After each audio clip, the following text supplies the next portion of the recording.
مانا یہ ہے کہ یہ اندر سے خوف زدہ ہے، تو کوئی بھی کوئی بات کرتا ہے تو یہ ڈر جاتے ہیں کہ شاید ہمارے متعلق بات ہو رہی ہو۔ ہم العدو، وہ دشمن ہیں، دل میں شدید عداوت رکھتے ہیں، تم سے شدید نفرت رکھتے ہیں، کفار کے پاس یہاں کی خبریں پہنچاتے ہیں، کافروں کے جاسوس ہیں۔ فاحذرہم، تو ان سے بچتے رہو اور ان کے ظاہر حال سے دھوکہ نہ کھاؤ۔ آج بھی ایسے لوگ ہیں کہ جن کے ظاہری حال تو بڑے اچھے ہیں لیکن دل میں محبت رسول نہیں، تعظیم مصطفیٰ نہیں، دل میں مسلمانوں کو اتنا بغض بھرا ہوا ہے کہ مسلمانوں کو مشرک و بدعتی سمجھتے ہیں۔ جو آپ کو مشرک سمجھے، کافر سمجھے، بدعتی سمجھے، وہ آپ کو سلام کرے، آپ سے گلے ملے، آپ سے مسکرا کے ملے، تو یہ منافقت ہے کہ یہ بظاہر یہ اتنا میٹھا بن رہا ہے لیکن دل میں جب آپ کو یہ مشرک سمجھتا ہے، جب آپ کو بدعتی سمجھتا ہے، تو انتہائی اس کے دل میں بغض ہے۔ حالانکہ الحمدللہ مسلمان نہ مشرک ہے نہ بدعتی ہے، وہ تو حضور صلی اللہ علیہ وسلم سے محبت کرنے والا عاشق رسول ہے۔ قاتلہم اللہ، اللہ انہیں مارے، انا یؤفکون، کہاں اوندھے جاتے ہیں، اور روشن برہانے قائم ہونے کے باوجود حق سے منحرف ہوتے ہیں، حق کی طرف نہیں آتے۔ حق یہ ہے کہ اپنا سب کچھ حضور کے نام پر فنا کر دو، حضور سے محبت کرو، حضور کی تعظیم کرو، حضور صلی اللہ علیہ وآلہ وسلم کا ادب کرو، اس کے بغیر اللہ کی محبت تمہیں حاصل نہیں ہو سکتی۔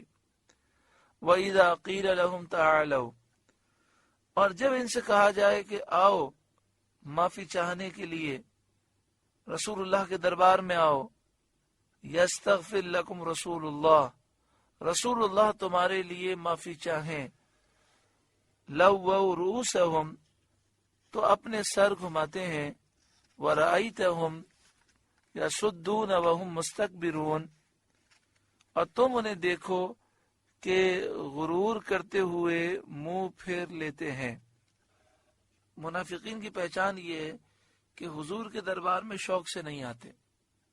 تو میں نے مدینہ شریف میں ایسے لوگ دیکھے کہ جو وہاں متوع بنے ہوئے ہیں، لال رومال پہن کے گھومتے ہیں اور لوگوں پر شرک و بدعت کے الزام لگاتے ہیں، مشرک اور بدعتی لوگوں کو کہتے ہیں، نفرتیں عام کرتے ہیں، انتشار پھیلاتے ہیں۔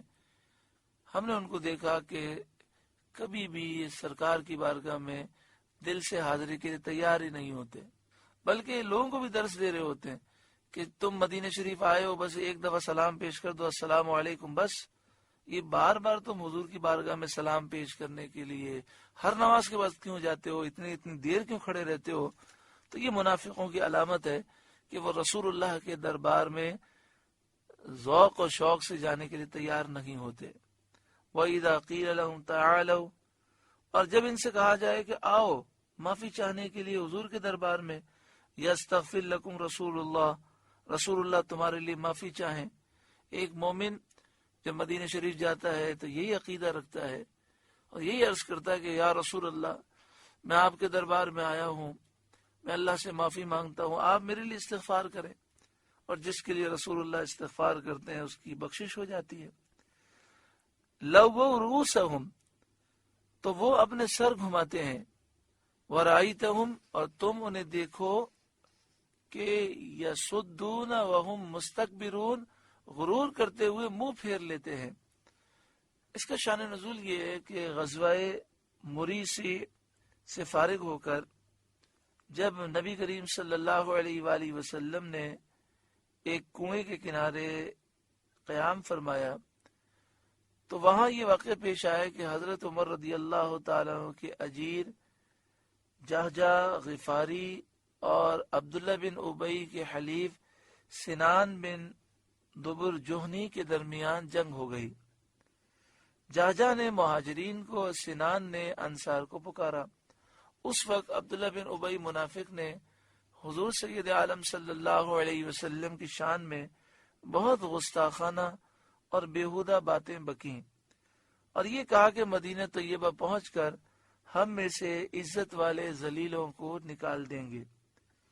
اور اپنی قوم سے کہنے لگا اگر تم انہیں اپنا جھوٹا کھانا نہ دو تو یہ تمہاری گردنوں پر سوار نہ ہو، اب ان پر کچھ خرچ نہ کرو تاکہ یہ مدینے سے بھاگ جائیں۔ اس کی یہ ناشائستہ گفتگو سن کر حضرت زید بن ارقم کو تاب نہ رہی۔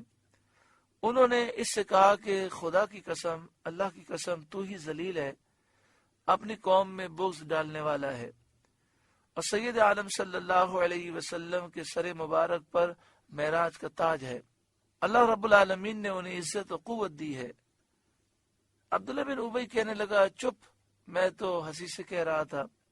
حضرت زید بن ارقم نے یہ خبر حضور صلی اللہ علیہ وآلہ وسلم کی خدمت میں پہنچائی۔ حضرت عمر رضی اللہ تعالیٰ عنہ نے عبداللہ بن ابی منافق کے قتل کی اجازت چاہی۔ سید عالم صلی اللہ علیہ وآلہ وسلم نے منع فرمایا اور ارشاد کیا کہ لوگ کہیں گے کہ محمد صلی اللہ علیہ وآلہ وسلم اپنے اصحاب کو قتل کرتے ہیں۔ حضور انور صلی اللہ علیہ وآلہ وسلم نے عبداللہ بن ابی منافق سے دریافت فرمایا کہ تو نے یہ باتیں کہی تھیں؟ وہ مکر گیا اور قسم کھا گیا کہ میں نے کچھ بھی نہیں کہا۔ اس کے ساتھی وہ عرض کرنے لگے کہ عبداللہ بن ابی بڑا شخص ہے، یہ جو کہتا ہے ٹھیک ہی کہتا ہے۔ حضرت زید بن ارقم رضی اللہ تعالیٰ عنہ کو شاید دھوکہ ہوا ہو اور بات یاد نہ رہی ہو۔ پھر جب اوپر کی آیتیں نازل ہوئیں اور عبداللہ بن ابی منافق کا جھوٹ ظاہر ہو گیا تو اس سے کہا گیا کہ جا سید عالم صلی اللہ علیہ وآلہ وسلم سے درخواست کر، حضور صلی اللہ علیہ وآلہ وسلم تیرے لیے اللہ تعالیٰ سے معافی چاہیں۔ تو گردن پھیری اور کہنے لگا تم نے کہا ایمان لا تو میں ایمان لے آیا، تم نے کہا زکوٰۃ دے تو میں نے زکوٰۃ دی، اب یہی باقی رہ گیا ہے کہ محمد مصطفیٰ صلی اللہ علیہ وسلم کو سجدہ کروں۔ اس پر یہ آیت کریمہ نازل ہوئی۔ ذرا انداز دیکھیں، اس سے کہا گیا کہ حضور کے دربار میں جا، حضور تیرے لیے اللہ سے معافی مانگیں گے، تو اسے جواب کیا دیا؟ تم نے کہا ایمان لا تو میں ایمان لایا، تم نے کہا زکوٰۃ دے تو میں نے زکوٰۃ دی، اب یہ باقی رہ گیا کہ میں حضور کو سجدہ کروں۔ یعنی یہ فوراً بات کو شرک پہ لے گیا۔ آج کل کے منافقین کا بھی یہی حال ہے، حضور کی تعظیم کی بات کریں تو فوراً لے جاتے ہیں یہ تو شرک ہے۔ تو اس نے کہا اب یہی باقی رہ گیا ہے کہ محمد مصطفیٰ صلی اللہ علیہ وسلم کو سجدہ کروں۔ یعنی یہ منافقین اپنے آپ کو توحیدی کہتے تھے، اور صحابہ کرام پر بلکہ خود نبی اکرم صلی اللہ علیہ وآلہ وسلم پر انہوں نے شرک کے الزامات لگائے۔ کیونکہ مسلمان شرک سے ڈرتا ہے، تو جب تعظیم مصطفیٰ کو، ذکر مصطفیٰ کو، شان مصطفیٰ کو شرک کہہ دیا جائے تو یہ سمجھتے مسلمان ڈر جائے گا اور وہ دور ہو جائے گا۔ اس طرح مسلمانوں کے دلوں سے حضور کی تعظیم نکالنے کی وہ کوشش کرتے ہیں، لیکن یہ ناکام ہوئے ہیں اور انشاءاللہ آئندہ بھی یہ ناکام ہوں گے، کیونکہ مسلمان سمجھتا ہے کہ تعظیم مصطفیٰ شرک نہیں ہے۔ جب مسلمان کا عقیدہ یہ ہے کہ اللہ وحدہ لا شریک ہے، اللہ کے سوا کوئی خدا الہ معبود نہیں، اور اللہ کی عطا سے حضور کی شان ہے، حضور کی عظمت ہے، یہ ساری طاقتیں اللہ کے اذن سے ہیں، جب یہ عقیدہ ہے تو شرک کا کوئی سوال ہی پیدا نہیں ہوتا۔ تو اس زمانے کے منافقین کی بھی عادت تھی اور آج بھی یہ عادت ہے، تعظیم مصطفیٰ سے روکنے کا طریقہ یہ ہے کہ شرک کا الزام لگا دیا جائے۔ اسی طرح حدیث پاک میں یہ بھی ہے کہ عبداللہ بن ابی کا بیٹا سچا عاشق رسول، صحابی رسول ہیں، وہ مدینہ منورہ کے راستے میں کھڑے ہو گئے۔ جب عبداللہ بن ابی آیا تو اس کے گریبان پکڑ لیا اور کہا کہ تو نے یہ بکواس کی ہے، اور تلوار اس کی گردن پہ رکھی۔ تو پہلے تو یہ شور مچانے لگا، کہنے لگا ہاں میں نے کہا ہے، تو کون ہوتا ہے، تو کیسی باتیں کرتا ہے؟ تو کہا میں تیری گردن اتار دوں گا۔ تو یہ کانپ گیا۔ پھر انہوں نے کہا کہ تو کہے کہ میں سارے ذلیلوں سے زیادہ ذلیل ہوں، کتوں سے زیادہ، خنزیروں سے زیادہ، بندروں سے زیادہ، ہر ذلیل چیز سے بھی زیادہ میں ذلیل ہوں۔ تو یہ ڈر کے مارے یہ الفاظ کہتا رہا۔ پھر آپ کہنے لگے کہ میرا دل ٹھنڈا نہیں ہوا، میں جب تک تیری گردن نہ اتار دوں تب تک میرا چین نصیب نہیں ہوگا۔ تو نبی اکرم صلی اللہ علیہ وآلہ وسلم کا گزر ہوا آپ نے منع فرما دیا۔ اللہ تعالیٰ کی شان، عبداللہ بن ابی منافقوں کا سردار اور اس کے بیٹے وہ سچے عاشق رسول۔ اللہ تعالیٰ ہم سب کو ایمان کی دولت عطا فرمائے اور ایمان پر ثابت قدمی نصیب فرمائے، ہماری اولاد، ہماری نسلوں کو بھی درست عقیدے پر ثابت قدمی نصیب فرمائے۔